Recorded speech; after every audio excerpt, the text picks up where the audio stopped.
Hi, this is a Savage Preschool teacher, and this is part one of getting your preschool classroom organized for the new year. I'm going to show you some things about my classroom, and remember, I just started. This is going to be where the manipulatives go. As you see, I put the table right in front of this area, and also have access to science. If they want to be able to get things off the science shelf, they can come over to the table. Those are some things that you need to consider when you're organizing your classroom. Another thing is the electric.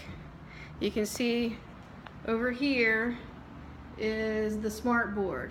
So of course I'm going to put my circle time in front of that.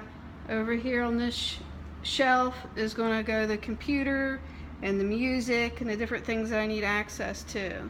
So remember that when you're developing your classroom.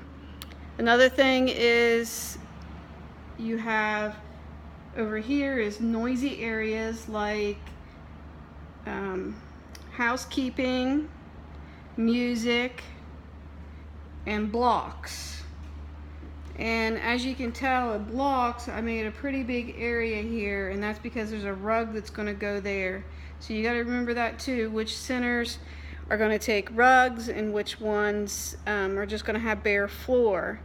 The rugs invite them to play on the floor, where if it's a bare area like over here, you're going to want to be able to, for them to spill a little sand or whatever, and it's not going to hurt the floor.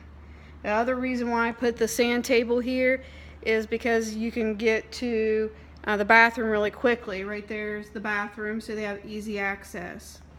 I also switched around the art area to be right here close to the bathroom, and that way when we're doing projects and stuff, they can go and wash their hands really easily.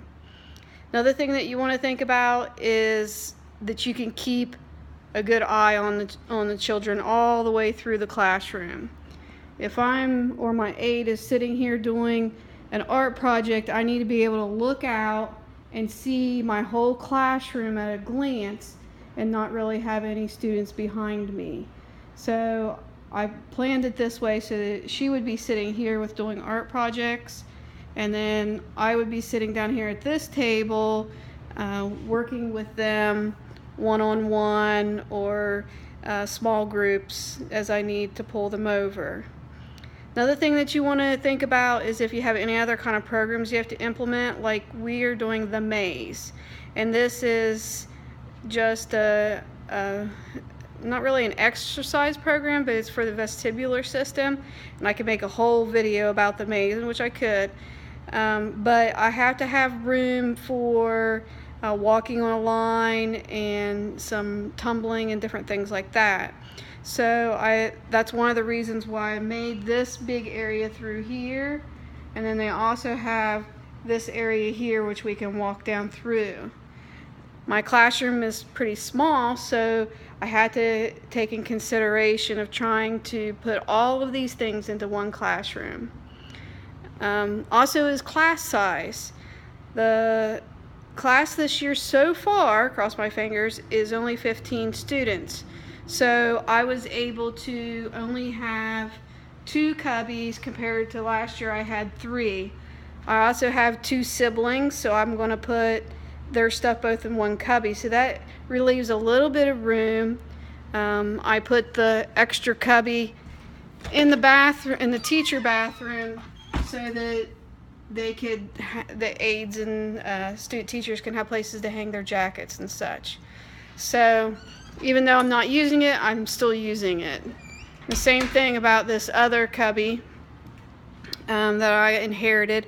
I'm using it for all of like teacher papers, and of course it's a mess, but I'm utilizing this area as my area, and the kids they'll know pretty soon that they don't go back there.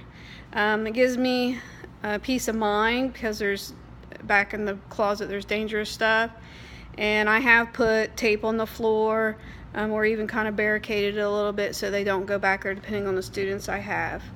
You might not be that fortunate to have that kind of teacher area, but it's very important to me.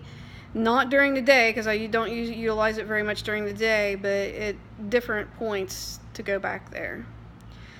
So this kind of concludes how to get your preschool classroom, the centers in different areas, and what I think about when I'm planning a classroom. So like my video and share it, and I'll talk to you soon.